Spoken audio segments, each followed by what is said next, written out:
Hello, everyone. Thank you for joining our SPARKS session on getting started at the university. We have some great students here that are going to share their experience. They're going to go deep into what those early pieces of starting college felt like. And we'll start us by introducing ourselves. I'm Samuel Ortiz. I'm the Educational Outreach Specialist for SPARKS. And SPARKS is a student organization that goes out to the community and connects with students and families about college and career readiness. I'll pass it off to Ebony. Hello, my name is Ebony Robinson. I am a senior at ASU. I am majoring in nonprofit leadership and management, and I have plans of going into youth development in some capacity in the future. Nice. Hi, my name is Marlene. I am a senior at ASU majoring in art studies. Eventually, I would like to go to grad school and probably major in drama education. Hi, my name is Cheston Talangima. My major is criminology and criminal justice with a minor in business and pursuing a certificate in homeland security. Currently, I'm in a fork in the road, whether I'm going to grad school in the fall. By that, I would like to go back into law enforcement, whether it's federal or a municipality. Awesome. Thank you all for sharing briefly about your experiences and what your major here at ASU has been.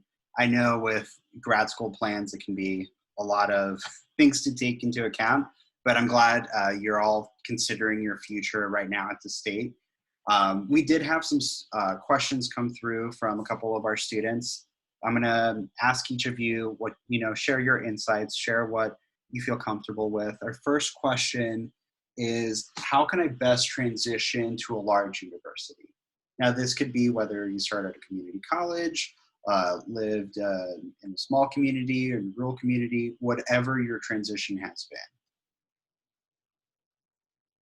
Great. So for me, I did go to community college first, and then I transitioned into the university, and which was perfect for me because going into a larger community was a challenge. And I think what really helped me and what may be able to help some of you is finding a small community of people that are similar to you, or you guys like the same things, whether if that's just joining a club on campus or something like that. I think that'll help you start off, and then you'll figure out that everyone knows everyone, and you'll eventually branch out, and before you know it, you're talking and interacting with multiple people across campus. So that's my one thing that helped me. One thing that helped me was to be more independent. I also come from a small community, and the transition was difficult, but being that independent student helped me a lot. Grow as an individual as well. And like Ebony said, join clubs. Will make you feel part of a community. Also, living in the residential halls also helped me, as well as being able to communicate with other people and stuff like that. As far as for me, it was a little bit different. I'm not your traditional student. I was working as a law enforcement officer on the reservation, coming from a small community to a big city. I was just having a plan and a backup plan as well as if things don't go right. Especially getting to university, ask for help. There's a lot of programs out there. As far as for Native Americans, there's American Indian Student Support Services that offer help as far as finding scholarships, providing free printing, anything like that. Also, I work with the First Year Success Center, which offers some coaching for the first year students as far as getting through that first year successfully, and also as far as for sophomores, offer coaching as well. It's just not being prideful and just going out asking for help. There's a lot of programs that do help out, just getting you through those initial stages of being on the university for the first time.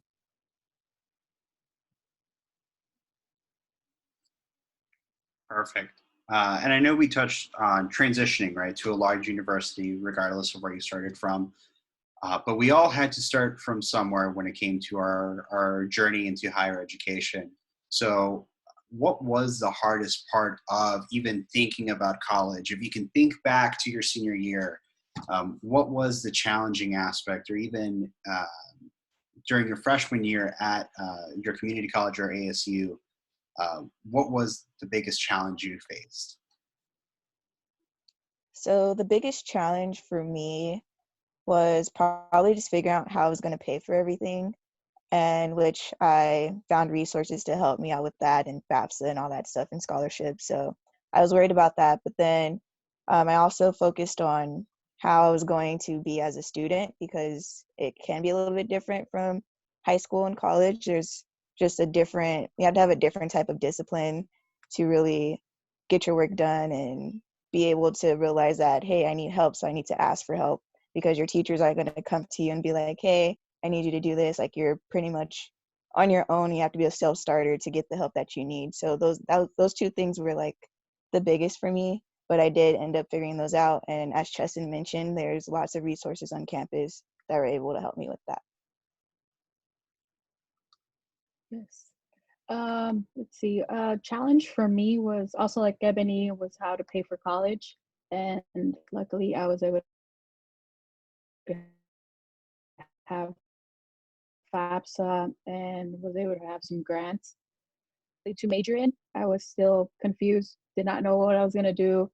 I was that senior that did not know what was happening after high school. So, but eventually I just stick to what I really liked, and I liked art, so that's what I majored in.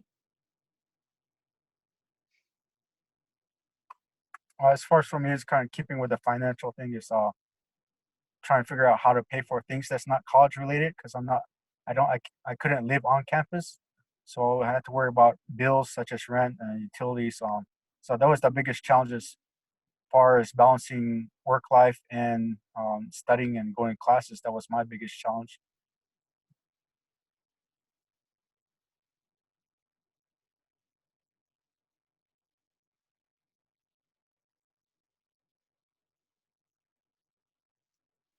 Hold on, there are some technical difficulties.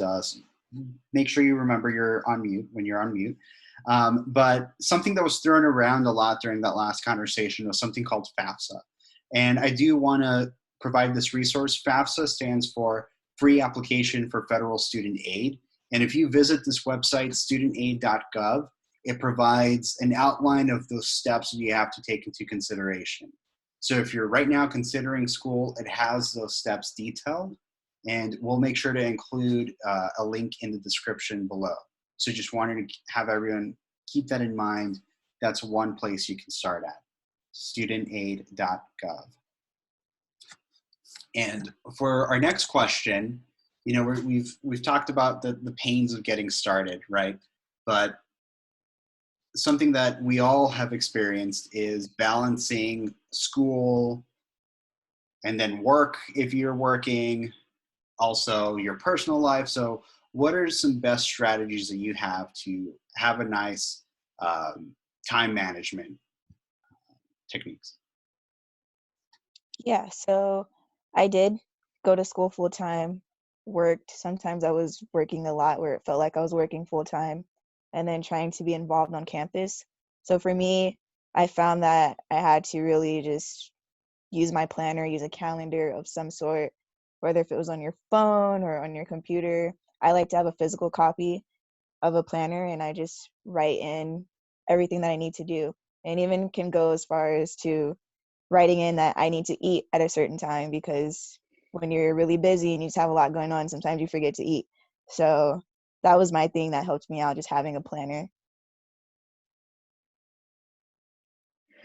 Like Ebony, I also need a planner. I need to write everything I need to do on a day. Even if it's on a sticky note, I just need to write, I have to do this, I have to do that.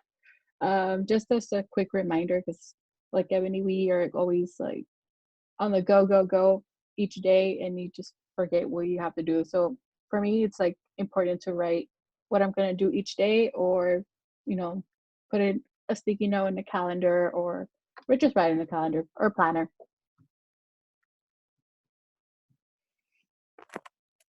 Yeah, going with everybody else as a planner. I think that's the best thing. Just focusing on the big major items and putting in your planner, stick to that, and just fill anything else if you're able to fit it in there and knowing that if you're working, this can take a big toll on you, especially with work nights. I work nights at UPS, and it started affecting my grades. And just keep in mind that you, you're not you don't have to work. You can always quit and find something else that works out better for your schedule. So it's just fine. It's not gonna always work on balance, but just find something that works better. So just keep that in mind. Yeah, the most useful resource I can recommend is something a lot of us may have. It's your phone. Your phone is such a useful tool. If you work better with saying, "Hey Siri," oh no, if you work better with telling Siri to remind you for this assignment, remind you to eat at noon, right? Planning out your day is an effective tool, but ultimately use what works best for you. For me, I prefer using my smartphone for all of this. Having a separate agenda makes it a little bit harder to track, and sometimes I forget to do that routine. What I like about using Google Calendar is that I can repeat certain tasks until a certain date, and that does help and provide that flexibility. And something else to keep in mind is we're providing these tips and these resources to ease the stress and ease any form of burnout you can experience if you don't plan accordingly. But I know when I was in school, I experienced those moments of burnout. For our panelists here, have you ever experienced burnout, or you just felt like the weight of the world was on your shoulders? And what was one way that you kept yourself motivated, or one way that you improved? So burnout is a definite thing that I think we've all experienced at some point. And you just have to find something that makes you happy or makes you just relax. So I know a lot of my friends like to go to the gym, but for me and anyone who knows me, I ride a bike around campus, I skateboard around campus. So I do those things in my free time too, ride or skate when I can. So you just have to find your thing that makes you relax and chills you out. Yes, just like Ebony said to, find something that you like. I know since I'm an art student, sometimes I just like I'm tired of whatever I'm doing. So I just have to like step away for a minute and just put on headphones and listen to music and drive away with music. Uh, yeah, just taking a day off and just don't worry about anything. Just clear your mind. But I'm guilty of burning out every semester. I try to take it easy, but somehow I always pile more things on that can do more than I can handle. And I'm glad that you mentioned that, Cheston, more than I can handle. It's important to know your limits. It's important to know what you can or can't take on. It's okay to say no to some things. You have to ultimately be kind to yourself, your students first, your humans first. So you have to take care of your physical well-being, your mental health.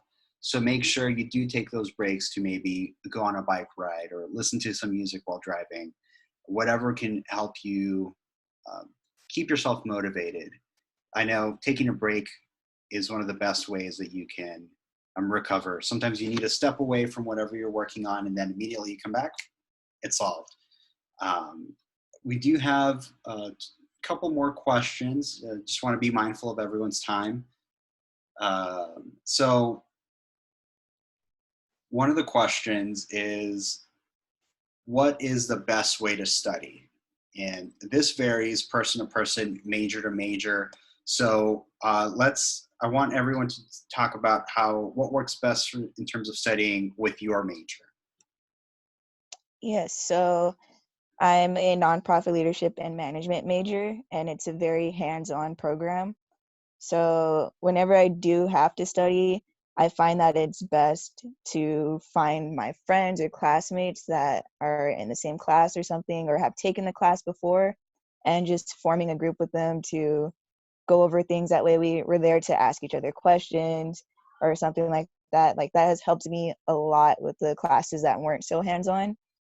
And I also think just going to like get help at like a tutoring center, if there is tutoring available for your specific classes or programs, like there's people there literally just waiting there to help you. So take advantage of those things. Yes. In my case, I am an art student, meaning I don't have to study as much. But when you first start, you of course take like your general classes that you need to study for those. But something that worked for me was like flashcards and note cards. I know it sounds like, oh my god, so old, but no, they actually worked for me. Even just like writing it down and highlighting it helped a lot. So I don't, that's just me. But eventually, you'll find your study mode, the way you like to study. As far what worked for me, disclaimer: I don't always adhere to my advice, but I do go to the library, find a good study spot to at least get away from my apartment. I do have a family, so I have to get away from my daughter because she does like to crave the attention. So that's the only thing that the reason why I go to the library. And unfortunately, my study space is taken away with this virus going around. Um, Definitely find somebody. It doesn't have to be in your major. Find somebody you can study with to hold you accountable, to keep you on track, whether to keep you off YouTube or whatever social media is out there. That's the biggest thing. Takes up a lot of time. Um, Same thing with the library. I don't have my study partner to keep me accountable. As far as criminology, criminal justice goes, there's a lot of reading and a lot of paper essay writing. So it's just to do in chunks, especially do a lot of the reading before classes, so you know what if you have any questions, to ask questions for clarifications in class. So that's my biggest recommendation, is to read ahead if you can. As far as papers, have set a goal every night, or to write a paragraph or a page, depending how long the paper is, to get you to that final goal. That's what I try to do as far as every semester. And this all goes back to how we time manage. If you're time managing effectively, you're probably having effective study skills. So again, chunking those assignments could help by outlining it on a Google Calendar or on your notebook. So just be mindful of all the services and resources that are available to you when you are studying at your school or wherever else you plan to go. We do have one last question, and it's a light one. Fortunately, we're not talking about burnout anymore.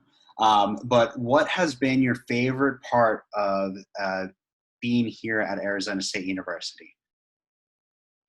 Well, for me, it has been all the people that I've met through the SPARKS program. Some of my coolest friends I met in this program, and my certificate program. Like, I really made these deep connections, or I feel like I have friends for life that are going to be in my life forever at this point. So that was my favorite thing, because I was always just wanting to have those really cool friends, and it took me to go to college to find them, but it's all good. I found them.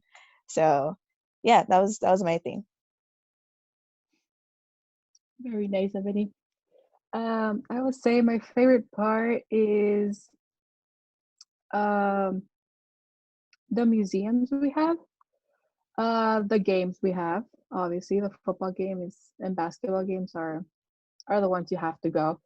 Um, they're a lot of fun. The student section is crazy. It gets you even motivated. Even if you don't like the sport, it's fine. You can still have a good time. Um, and yes, like Ebony, having those connections with people, yet, and you'll have a good time. As far as for me, I think one of the best things I got to do was go on a study abroad to Israel for my criminal justice program.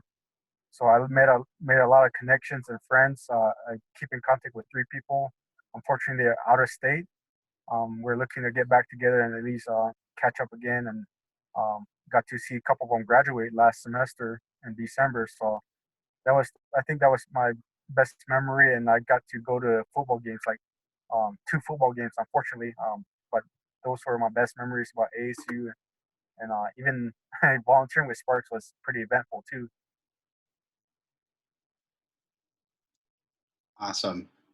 Thank you all so much for taking part of your day to join us. And thank you to our panelists for really answering a lot of these questions. If you have any further questions, you can always reach out to ASU Sparks at asu.edu. That's where we can connect one-on-one and just have your questions answered in the best way possible. I do want to say one last thing. ASU is as big as you make it. As you can see from our students, everyone's experience is different. Your major really is going to allow you to build those networks for your career. And it's all about the opportunities you take advantage of and the flexibility you allow yourself to have with scheduling and, making sure that your studies come first. So again, thank you everyone for stopping by, and I hope you have a great rest of your day.